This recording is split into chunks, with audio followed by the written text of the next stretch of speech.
All right. Well, thanks. I can't believe that there's this many people here at 8:30 in the morning. I was sure it would be four of us having a conversation. Very impressed. So this, I'm going to do a quick introduction here, and then I'm going to pass it over to Ruth, who's going to do most of the substantive stuff. But I want to tell a little sort of background story.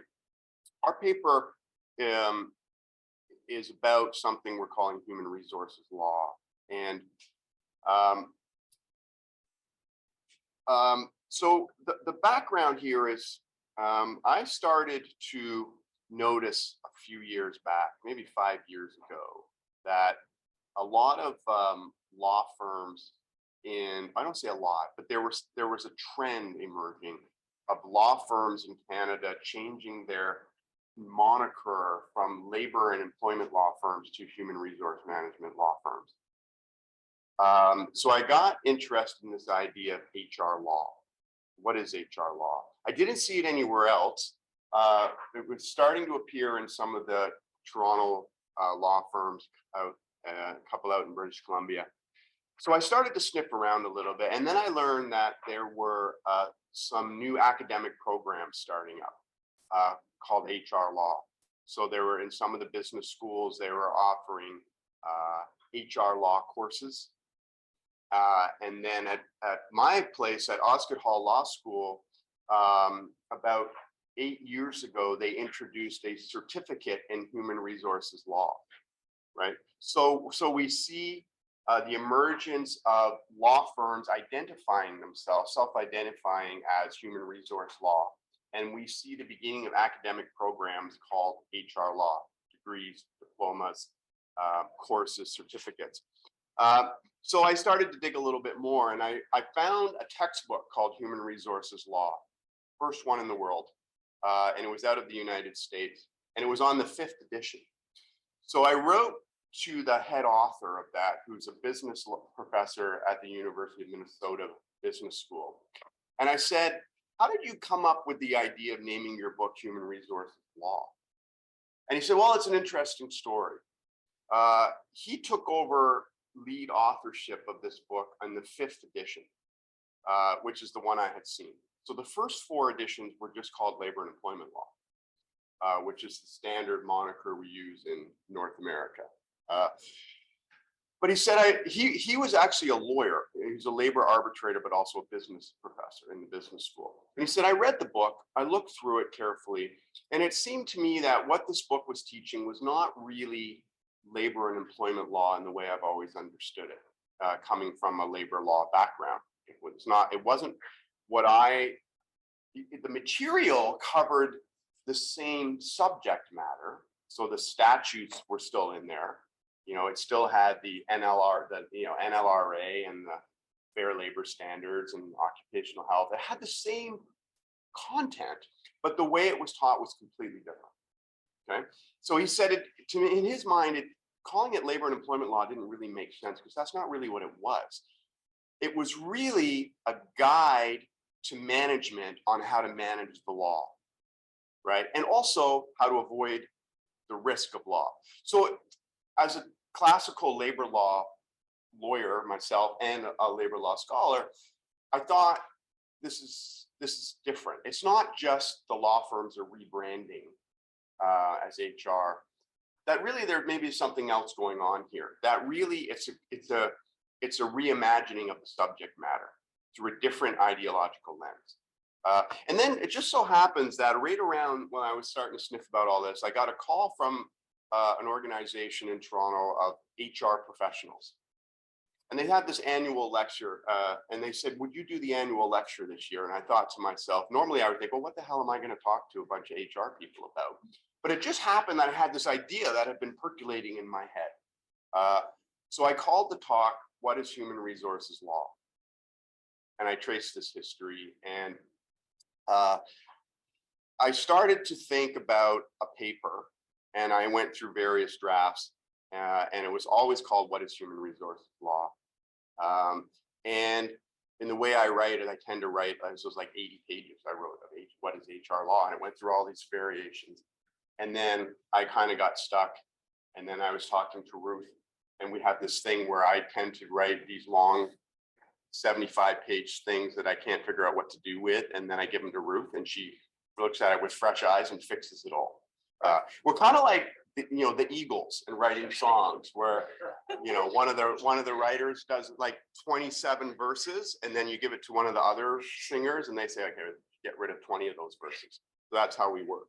But also Ruth and I have worked together before on a chapter about Harry Arthur's, going into the Harry Arthur's book, where we kind of got into this similar idea of different ways that labor law is presented and the ideological lenses through which we look at labor law. So the basic idea that we were working with was human resources law is not just a rebranding, it's almost a challenge to the traditional story of labor law. At a time when labor law itself is really being self-reflective. There's a huge literature on reimagining labor law. What's the future of labor law? Is labor law dead? And what would replace it? And this kind of fits within that story, but it's a story that's been ignored. Like the labor law people are not looking at HR literature. So we went into the HR literature. We're looking at HR journals and industrial psychology journals and all that. So I am going to now pass over, with that in backstory, pass it over to Ruth, who is much cleverer than I am, and she will explain where we're at. Thank you, David. Welcome. So I think David's kind of talked us through the first slide already. The question is, our starting question is, what is HR law? And is it just a rebranding exercise? No, we think it's something more significant. If it is something more significant, why are labor law scholars not really paying any attention to it? Okay, so an overview of the paper. What we argue in the paper, as David's already indicated, is that the emergence of HR law signals or reflects a very significant development that hasn't been paid due attention by labor law scholars. When you look at it closely, you see that HR law, as David did, looking through the literature, you see that HR law reflects and reinforces a particular paradigm or vision of work relations that is absolutely different to traditional understandings of labor laws defining purpose, whether you think of that in terms of like labor law having a protective or emancipatory function or righting the imbalance of bargaining power. In any case, this is something quite different. Moreover, over the past 40 years or so, the HR law paradigm has not only been used to present or to teach or to sell the law to various audiences, it has actually shaped the interpretation and the application of the law within and out with. I put out with in for Gregor because out with is a nice Scottish term and he's not in the room. So within and outside of firms and other employing organizations.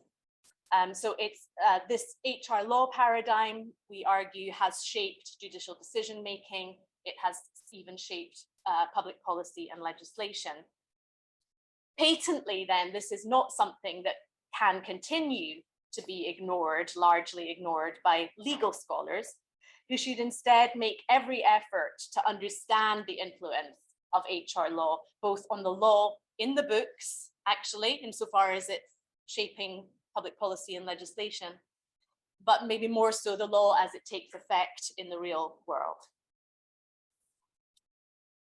So the paper is directed to a labor law audience. I'm conscious of the fact that this material might be very familiar to all of you, so I'm not going to spend very long on it. But what we do in the paper is give this brief history of human resource management. What are the key points? I suppose the key point is that labor relations, if we think of industrial relations having comprised labor relations and personnel management, labor relations was quite similar to labor law in that it began, or the scholarship, it began from the recognition of conflicts of interest between labor and capital or labor and management, and it was focused on procedural and institutional solutions including primarily collective bargaining. Solutions that could accommodate conflict and facilitate compromises, whereas personnel management from the outset approached the subject matter, similar subject matter, but approached it primarily from the employer's perspective, focusing on the goals of employing organizations and how to achieve them. The Taylor book is an early example. And then as the decade, as the 20th century progressed, you have personnel management developing into human resource management. And then you see more sophisticated studies of worker needs and motivations. So a slightly later example from the 60s is the Hertzberg, the notion that employers must consider motivating factors that could increase the personal satisfaction and promote meaningful work. As you'll probably know the famous Dobbin and Sutton article that talks about how the spread of HRM within firms was very much bolstered or went hand in hand with the new federal legislation in the US. So you had personnel professionals within firms seeking to bolster their own status within the firm by emphasizing the ways in which legal compliance could improve worker loyalty and productivity. So what's key there is that there's a kind of emerging idea that legal compliance is anyway in the firm's interest. So the basic paradigm here, we might say, the core paradigm of this kind of HRM is that happy workers make good workers, right? You need to look after the workers to ensure their loyalty and high productivity and so on.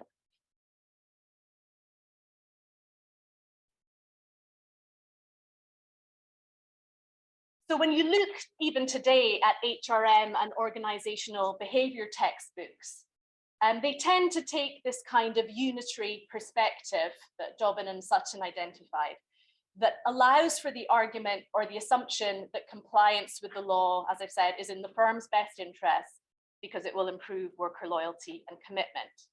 When David looked at this HR law textbook, and when he then looked at practitioner seminars, conferences, pamphlets, so on, that were HR law rather than HRM, he observed a much clearer tendency to perceive of the law as a source of externally imposed risk that can threaten managerial objectives. So for example, one text he quotes from describes its own aim explicitly as guiding managers through the legal labyrinth to limit employer exposure to legal risk. So the HR law textbook, this is it. This is the front cover of it. It covers very similar or even almost exactly the same subject matter as a labor and employment law textbook would. But it casts that subject matter in this very different light of risk. And here's this other quotation from the textbook itself.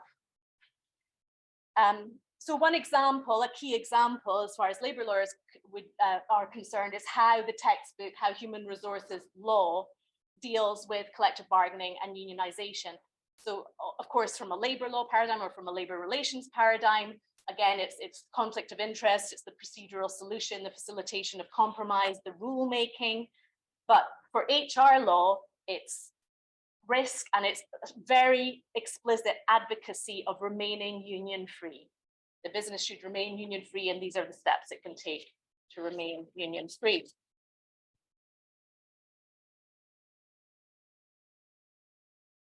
Okay, so now we're moving on to the question of the significance of this HR law paradigm in the real world, not just in the textbooks. So we again draw on the work of Dobbin and Sutton and also Lauren Edelman here, who have each described how within firms and other employing organizations, laws are interpreted through a normative filter into language that makes sense of those laws from an HR perspective.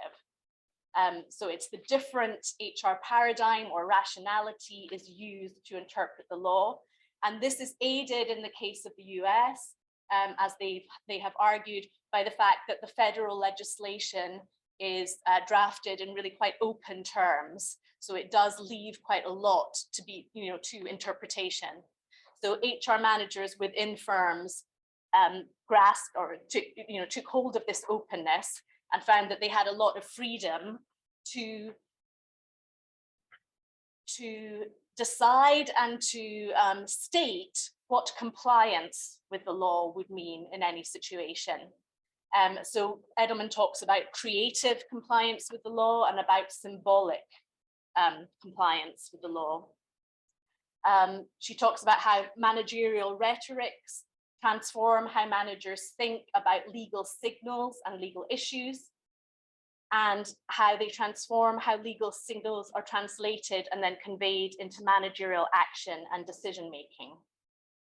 And very important in this process of the managerialization of the law are not only the HR professionals within the firm, but professional HRM organizations and consultants, as well as management side labor lawyers, a growing number of whom, as David said, and it is a growing number, right, identify as HR lawyers.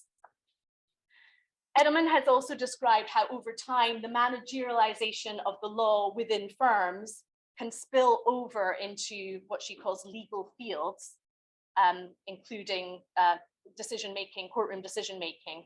So for example, when the judiciary pays deference to organizations' symbolic compliance with the law, meaning, so what's symbolic compliance with the law? The firm-specific policies, grievance procedures, training and recruitment programs, and so on. Everything that the firm has introduced that in order, quite decidedly, that this should all serve as visible symbols of the firm's commitment to compliance with the law. So where judges pay deference to that, the symbolic compliance becomes, or is given the approval of being actual compliance. The meaning of the legal rule therefore changes and the rule becomes managerialized. It can also happen where judges pay deference to employing organizations or to employment side lawyers as experts in particular matters. So in the UK, we have certain employment law rules talk about what is reasonable employer behavior, and that's the standard. But then how does the judge decide whether particular behavior was reasonable or not? Well, often it's been shown by another scholar, Ann Davis, the court will pay deference to the employing organization as the expert in what is reasonable business behavior. Okay, so again, changes the meaning, that changes that standard of reasonableness and changes the meaning of the legal rule. We haven't quite finished the paper yet, so our argument about how the managerialization of the law can also take place within policy making and legislation, that's to be written, but it can. Okay, so that was those authors are obviously US authors, but there's also a study being done recently by a colleague of mine, Eleanor Kirk at the University of Glasgow.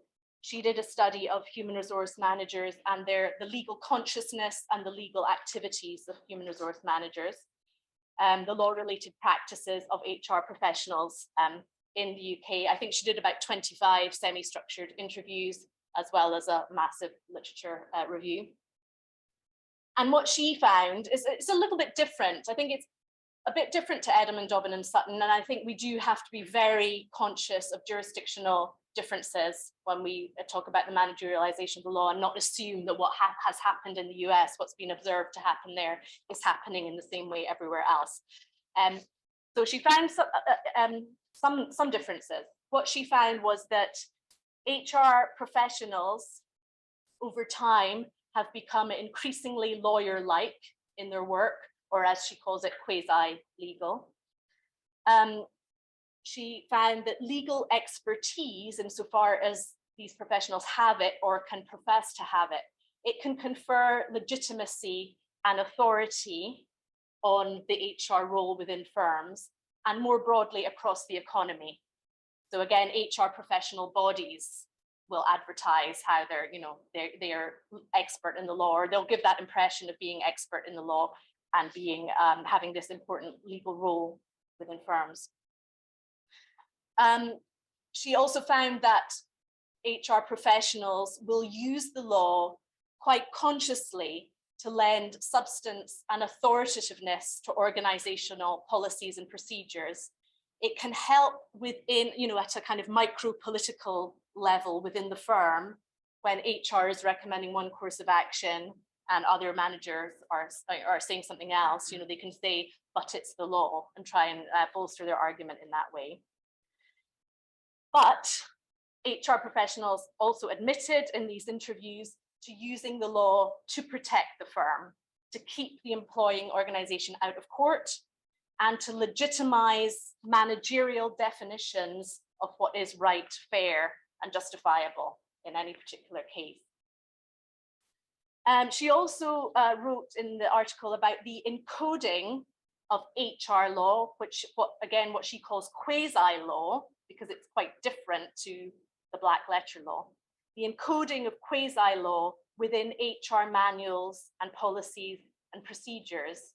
So this quasi-law is a kind of mixture of managerialized interpretations of the legal rules, but also firm-specific rules and procedures.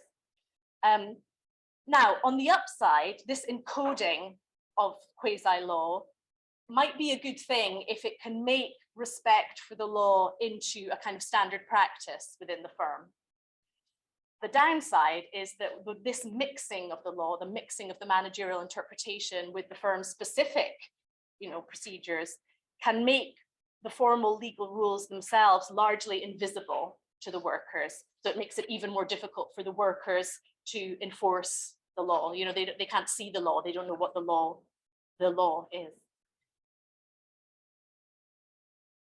So I'm out of time, but this is the final slide. As I say, the paper is directed at legal scholars. And David mentioned that there is, it's been a self-reflective time for labour scholars the last couple of decades. A lot of literature around the notion that there's been a crisis in the discipline, that we need to kind of come up with a new idea of labour law. We can't keep on talking about the imbalance of bargaining power anymore. We need some new way of thinking about the law.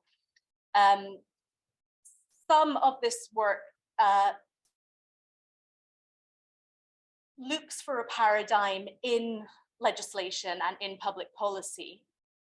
And given the ways in which legislation has been going, it depends, again, it's very jurisdiction specific, but in the UK, where we've had kind of decades since the 1980s of quite neoliberal government, even the Labour Party took on quite a lot of neoliberal thinking. If you tie your paradigm of what labour law is to the actual legislation today, then I would argue that you come up with a paradigm that actually resonates quite well with the HR law paradigm, or with HRM idea, the human resource management idea, that happy workers make for good workers, in part because the legislation has borrowed from that paradigm. So in some cases, you have now labour law scholarship, also the kind of labour law scholarship that draws on Amartya Sen and capabilities and stuff, that looks a little bit like this kind of HRM paradigm, happy workers make for good workers.